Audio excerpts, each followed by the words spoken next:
Netizen Korea juga merasa bahwa baik penggemar aespa dan juga penggemar dari Blackpink itu menjadi sasaran empuk dari kaum. Mashiro juga mendapatkan attention karena dia juga hampir debut bersama dengan ITZY. Jadi aku mau nanya sama kalian, kenapa kalian tuh selalu menyalahkan Baekhyun?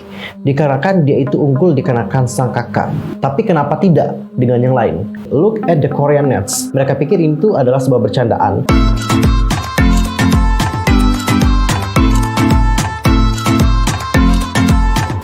Annyeonghaseyo channel, Yusuf Kim Nida, welcome back to my YouTube channel. Nah, gimana sih kabarnya hari ini? Baik-baik aja dong ya. Dan buat kalian lagi dalam kondisi nggak baik-baik aja, keep fighting guys, don't give up. Well, untuk hari ini kita akan membahas update informasi seputar dunia per-K-popan yang pastinya selesai banget untuk dilewatkan. Nah, supaya kalian tidak ketinggalan update informasi terbarunya, kalian dapat langsung subscribe channel aku, bunyi loncengnya, serta jangan lupa juga buat like, comment, dan share kepada teman-teman yang lain.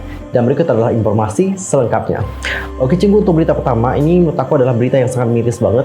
Datangnya dari netizen itu sudah membuat petisi di situs Bluehouse untuk membuat Baekhyun keluar dari line up debut Kep1er. Kenapa seperti itu? Jadi cinggu, belakangan terakhir netizen dibuat geram atas munculan petisi di website resmi Bluehouse yang meminta Baekhyun keluar dari grup Kep1er. Pengunggah petisi mengklaim bahwa Baekhyun memanfaatkan nama dan juga kepopuleran sang kakak Hyuning Kai TXT untuk suara final vote Survival Mnet Girls Planet 999 yang dianggap tidak adil karena Baekhyun berada di peringkat nomor 2. Dan melihat Baekhyun yang sudah dibagikan petisi seperti itu agar dikeluarkan, berikut adalah respon dari netizen Korea. Langsung aja kita lihat bagaimana respon dari mereka. Sejak kapan sih di Bluehouse itu peduli dengan fandom program TV yang gagal? Astaga, dasar orang gila. Ini mirip dengan apa yang terjadi pada TXT. Jadi sebagian besar dari fandom A menandatangani petisi menentang debut mereka yang juga diposting di situs web The Bluehouse. Hatiku hancur untuk saudara ini. Aku bukan penggemar, tapi mereka harus tahu batasnya. Kenapa mereka membawa masalah ini kepada Bluehouse? Lalu kita melihat ada kata yang disensor, ini adalah kata umpatan. Dan komentar terakhir ada kayak gini, tolong jangan posting hal seperti ini di website di Bluehouse. Kenapa kamu melakukan hal tersebut? Aku tahu kalian itu pasti kecewa dengan hasilnya, karena line up favorit kalian itu nggak debut. Tapi mau bagaimana lagi, ini adalah hasil.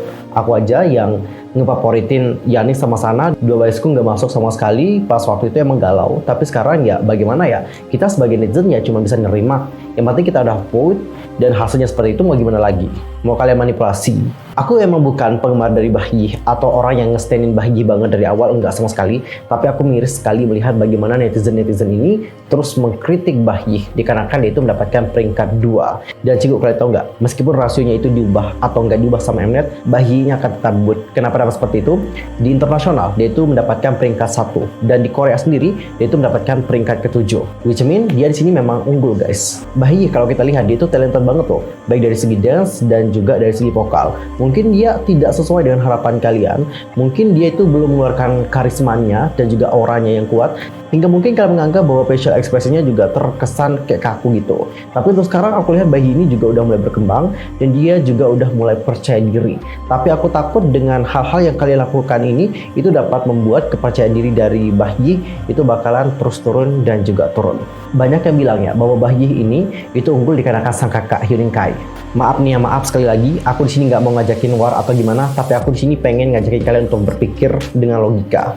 Bagaimana dengan tren yang lain? Bukankah kalian itu bersikap tidak adil terhadap Baekhyun? Yang lain aku lihat seperti itu. Eugene misalnya nih, maaf nih ya, Eugene kan dari CLC. Which mean di sini Eugene emang udah punya penggemar dari CLC, bener nggak? Lalu yang kedua nih, misalnya kayak Mashiro. Mashiro juga mendapatkan attention karena dia juga hampir debut bersama dengan ITZY.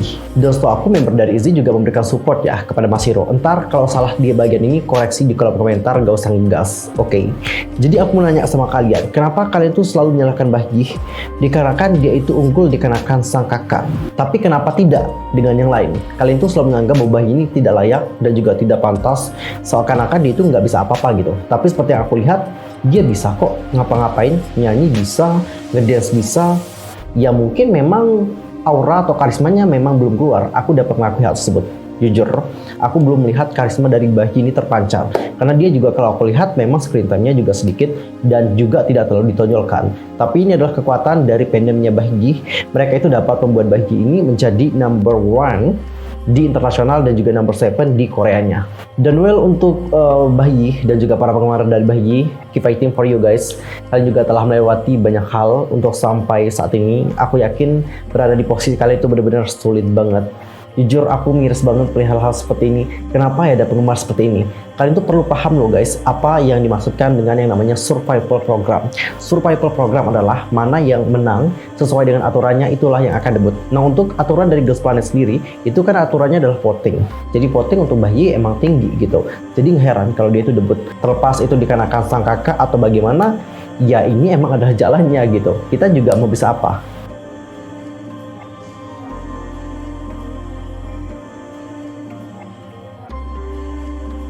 Kenapa? Ada banyak alasan. Misalnya nih dari Bora. Bora sendiri itu kan pasti akan balik dong ke grupnya yang semula, yaitu Cherry Bullet. Dan kalau aku lihat para trainee dari Cina di sini itu juga punya kesibukan yang lumayan sih di Cina. Dan aku yakin banyak sekali dari agensi-agensi yang sudah ngantri mereka dan juga pengen ngontrak mereka. Dan di sini kalau aku lihat itu harus ada agensi yang menaungi mereka lagi. Kan beda nih dengan Kepler. Gimana sih cara nyebutin namanya? Susah banget ya. Kepler, jangan Kepler dong. Kepler. Oke. Susah banget ya nyebut namanya ya. Oke, kalau untuk Kepler sendiri itu kan sudah ada Mnet nih yang naungin. Nah, kalau seandainya Cosmic ini siapa yang naungin? Apakah ada agensi yang mau naungi mereka? Kalau kurasa memang mungkin ada agensi yang menaungi mereka, tapi di sini agensi tersebut harus mendapatkan biaya yang besar karena di sini mereka itu harus membuat persetujuan dulu bersama dengan ke-9 agensi dari trainee tersebut sebelum mereka itu didebutkan, dan ini tentu membutuhkan biaya yang besar.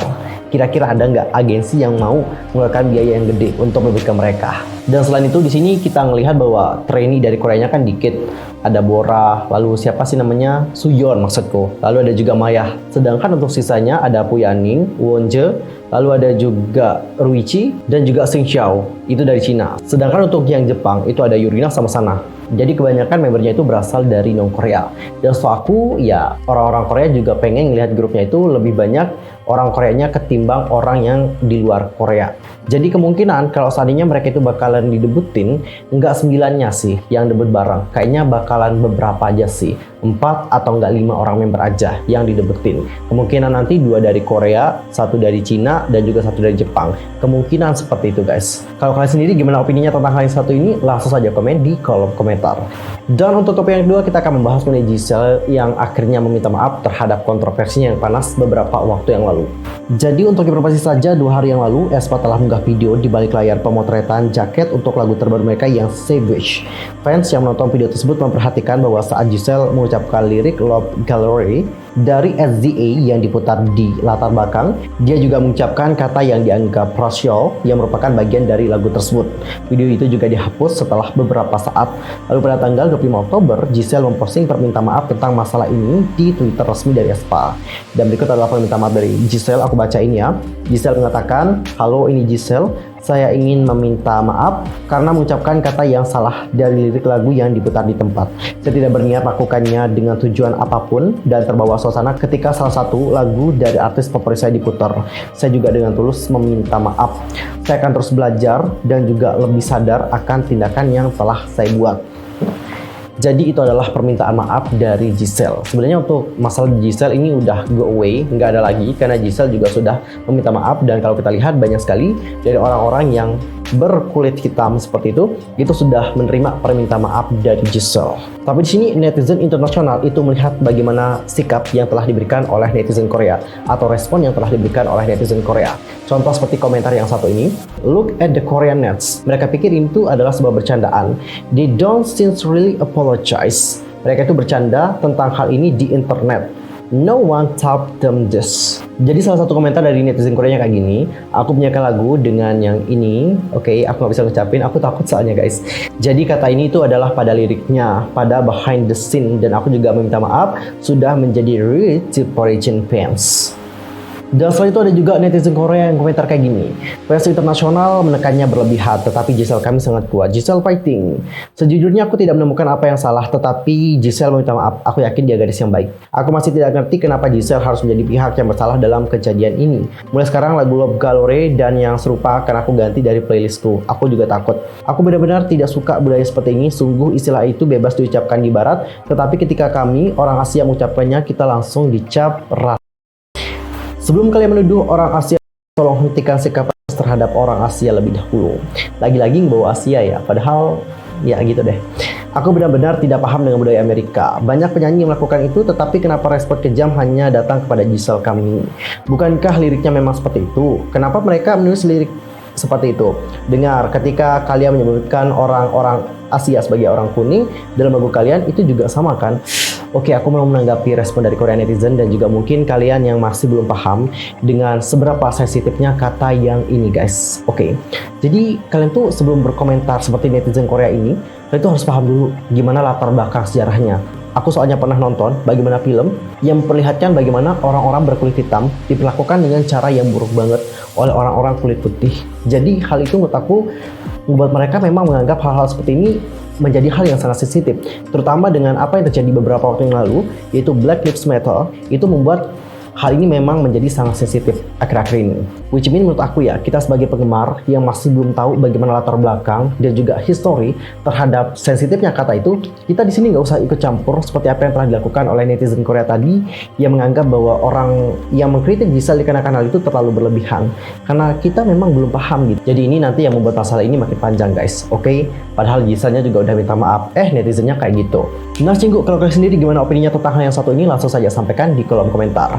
Dan untuk topik yang terakhir, sekarang kita akan membahas mengenai bagaimana hubungan antara Samyang Stan alias penggemar dari SM Entertainment dan juga penggemar dari YG Entertainment. Kalau aku lihat yang akhir-akhir ini itu kok agak kurang baik ya. Hal itu aku lihat dari penggemar aespa dan juga penggemar dari Blackpink. Kalau kalian lihat ya Cinggu, akhir-akhir ini baik penggemar aespa dan juga penggemar Blackpink itu menjadi sasaran empuk dari para haters. Jadi mereka ini kayak diadu domba gitu sih. Diadu dombanya itu banyak banget. Mulai dari aespa yang dibilang akan merebut kekuasaan dari Blackpink seperti itu. Mulai dari aespa yang akan menggantikan posisi Blackpink dan masih banyak hal lainnya. Ini tuh merupakan sebuah bentuk adu domba sebenarnya dari kaum haters yang tidak suka melihat bagaimana kedua grup ini sukses. Aku tahu memang ada beberapa penggemar yang suka war, baik dari penggemar aespa dan juga penggemar dari Blackpink memang seperti itu.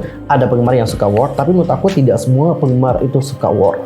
Yang dulunya ya guys, seperti yang aku lihatnya, yang aku perhatikan, dulunya kan kebanyakan nih, yang paling banyak disanding-sandingkan atau paling banyak diadu domba adalah Once dan juga Blink. Sekarang itu berubah. Yang paling banyak diadu domba adalah Blink dan juga My. Ya ini adalah bentuk rasa khawatir dari para haters yang melihat bahwa kedua grup ini kan sukses. Jadi gimana sih mereka itu pengen ngebuat kedua penggemarnya ini kayak berantem gitu loh, kayak war gitu loh satu sama lain. Jadi mereka itu akan menciptakan berbagai topik tentang mereka, lalu juga dibuatlah di komunitas online dan nanti banyak yang nimbrung menyuarakan pendapat mereka dan terjadilah war antar satu sama lain. Dan ini juga menandakan bahwa aespa memang memiliki popularitas yang besar baik di Korea dan juga internasional. Makanya nggak heran kalau banyak dari penggemar aespa yang diadu domba sama penggemar dari Blackpink atau Blink. Dan ini bukan pemikiran aku saja, tapi ini juga pemikiran dari netizen Korea. Netizen Korea juga merasa bahwa baik penggemar aespa dan juga penggemar dari Blackpink itu menjadi sasaran empuk dari kaum pengadu domba untuk melihat war di antara mereka. Jujur saya pribadi aku nggak tahu mau ngomong apa tentang hal ini karena takut banget. Kalau ngomong ini ntar salah, kalau ngomong itu ntar aku diserang sama ini. Aku sih no comment banget, tapi aku di sini punya saran sama kalian. Ayo dong, jangan war satu sama lain lagi. Dan ingat, Samyang Stan hubungannya kayak gimana? Hubungannya itu kayak erat banget. Aku miris sih melihatnya. Dulu Samyang Stan ini kayak saling dukung satu sama lain. Penggemar dari iKON itu mendukung penggemar dari EXO. Begitu juga penggemar dari EXO itu selalu mendukung penggemar dari iKON. Lalu ada juga penggemar dari Red Velvet dan juga penggemar dari Blackpink yang akur banget nih. Tapi penggemar dari Blackpink sama adiknya Red Velvet nggak akur. Dikarenakan berbagai topik adu domba dari berbagai hatersnya. By the way ya guys, bukan hanya sekali ini loh terjadi ada war antara penggemar dari YG Entertainment dan juga penggemar dari SM Entertainment. Kalau kita berkaca ke masa lampau ya, itu sering banget terjadi war antara penggemar dari SNSD dan juga penggemar dari 2NE1. Nggak war yang ribet banget sih, paling warnya saling membandingkan antara 2NE1 dan juga SNSD. Ini loh prestasinya 2NE1, ini loh prestasinya SNSD, kalian bisa nggak, itu aja sih. Lalu juga Big Bang sering kali disandingkan dengan Super Junior. Namun untuk sekarang itu menurut aku lebih panas lagi ya, karena kata-katanya juga waduh gitu ya, udah makin parah juga nih guys. Ya mau apa dikata, memang beginilah sikap dari para K-popers. Jadi kalian tuh jangan sampai terkejut kalau memang terjadinya war antar satu sama lain. Yang namanya war itu memang selalu ada dari dulu sampai sekarang. Dan mungkin sekarang itu dianggap lebih parah dikarenakan sekarang itu penggunaan internet itu makin lebih mudah. Kalau dulu aku akuin itu emang agak sulit. Karena dulu ya kita juga ya harga kuota lumayan mahal lah. Habis itu kita juga kerap kali pergi ke warnet dulu nih kalau mau streaming streaming MP ini, streaming MP itu sering kali ke warnet. Dan dulu nggak main YouTube banget, dulu itu mainnya tuh Bidi, mainnya Puklip. Jadi dengan penggunaan internet yang makin mudah dan juga platformnya kan makin banyak nih, ada TikTok juga sekarang ini yang ngebuat war itu menjadi lebih mudah. Kalau kalian sendiri gimana nih pendapatnya tentang hal yang satu ini? Langsung aja komen di kolom komentar. By the way, kalau kita berbicara mengenai Samyang, kalau di dunia nyata para SM Stan dan juga YG Stan itu kan kayak gini ya. Tapi di dunia perbisnisan, SM Entertainment itu menjalin hubungan dengan JYP Entertainment. Sedangkan untuk YG Entertainment itu menjalin hubungan dengan Hype. Kayak berbeda banget dari dunia nyata, di mana kebanyakan di dunia nyata banyak sekali dari penggemar Hype yang menjalin hubungan dengan penggemar dari JYP. Sedangkan untuk SM itu bersama dengan YG. Beda banget ya guys. Oke, jadi topik tadi menutup perjumpaan kita untuk hari ini. Saksikan update berita dari dunia per-K-popan di next time di channel aku. Aku mohon maaf sekali lagi kalau ada kesalahan di dalam ucapan, sikap, tindakan, dan sebagainya. I'm so sorry, dan mungkin ada kesalahan informasi. Jangan suka-suka atau koreksi dan jangan komen di bawah. See you next time di video berikutnya. Thanks for watching. Annyeong. Kamsahamnida. Goodbye.